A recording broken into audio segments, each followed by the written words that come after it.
In the northeast side of Las Cruces, a parking spot sits empty. He was always really funny. The spot reserved for Abe Romero. He was just competitive at anything. Number 22 on the Organ Mountain football team. His passion for football showed up, and that was it. But the reserved parking spot will remain empty. Abraham's not here, but we're always gonna remember him. Empty, just like his mother's heart. Like there's no words that I could say to explain what it feels to lose your kid. Regardless of whatever situation you lose him in, it's horrible. It's the worst pain possible. Elizabeth Alonso is still searching for comfort. Sometimes she finds that in Abe's old room. There's times that I just can't even open the door. I'm like, sorry, Abe, like, I just can't today. Elizabeth has turned her son's room into a sanctuary. Everything in here is Abraham.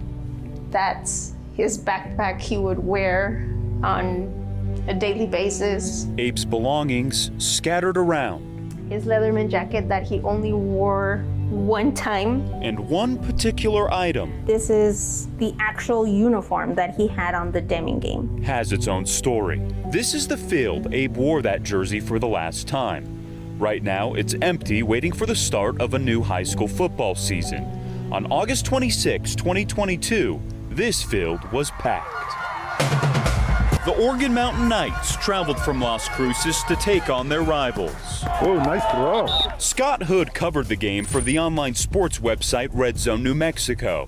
He took game footage and this picture of Abe Romero walking out for the coin toss. Abe Romero was one of the captains for Organ Mountain, and so he was there. His mother was sitting in these stands. It was like any other out-of-town game. You know, we hardly ever would miss a game. So, you know, everything looked normal. Wearing number 22, Abe was playing both linebacker and running back for the Knights. And he had a good night going. It was a tight, close, hard-fought game. Even though some thought he was short. And how tall was Abe? 5'4". Abe was tough and was involved in nearly every play. Some of them key, like this interception in the first quarter, and another in the second quarter when he made this tackle on third down. It would be one of his last. He kind of like, you know, kind of stumbled when he first got up, but then, you know, the whole adrenaline, I suppose, kept them going. The very next play, Abe was ready to block the punt.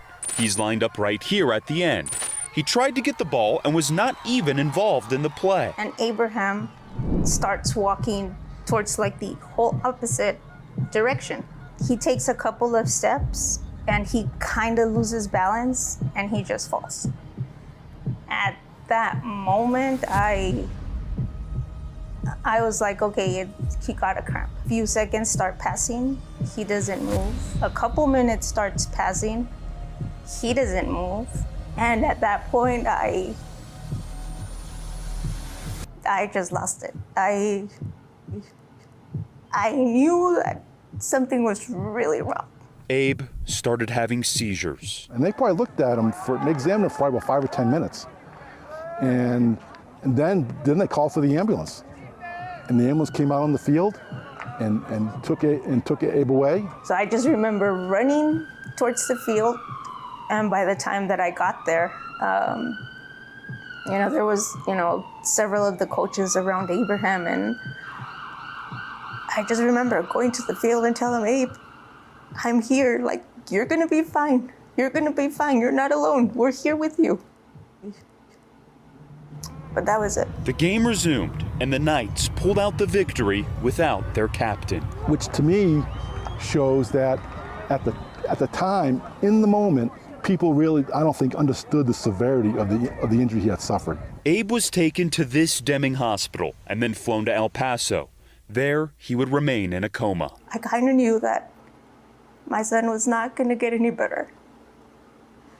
And as the days passed, there was not signs of him, you know, recuperating or anything. So it was really hard. It was really hard to just see him there. The entire community rallied behind him, hoping he would wake up. Seeing all those gestures of love towards Abraham, it would just fill my heart. So how long was he in the hospital in total? 22 days. The same number on his jersey. His team carried his photo out to every coin toss as if their captain was still there. His mom, holding his hand, watching the games on an iPad. I would have given anything to have Abraham back. And at that point, I couldn't do anything. It was just him there, laying. Abe never woke up. He was taken to a hospice in Las Cruces where he died with his mother by his side. No one thought that just 22 days earlier in Deming, Abe would make his last play.